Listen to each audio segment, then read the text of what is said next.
de toute cette histoire? L'histoire est simple. J'ai dit et répété qu'il y avait eu des prophètes dans l'histoire de l'humanité de toutes les races, et pas seulement des blancs. Simon Kimbangu était un prophète africain. C'est important que chaque race sur Terre, chaque groupe ethnique sache que dans sa tradition, il y a eu des prophètes des Elohim. Simon Kimbangu, qui a été torturé et tué par les colonisateurs belges, parce qu'il amenait des informations différentes, parce qu'il permettait aux Africains de relever la tête, a été tué, a été torturé et on a mis fin à ses jours il n'y a pas très longtemps. Comment a-t-on pu essayer d'imposer comme ça une religion raciste, car c'était une religion raciste, le christianisme. Dieu est blanc et il a créé toutes les races à son image.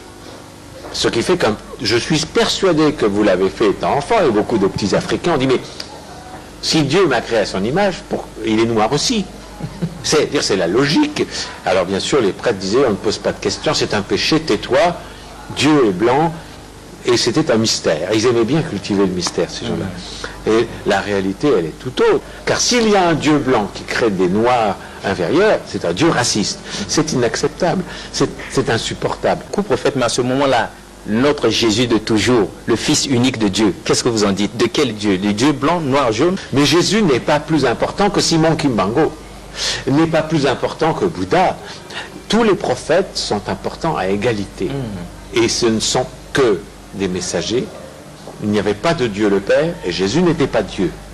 C'était un messager, un prophète. Alors merci beaucoup.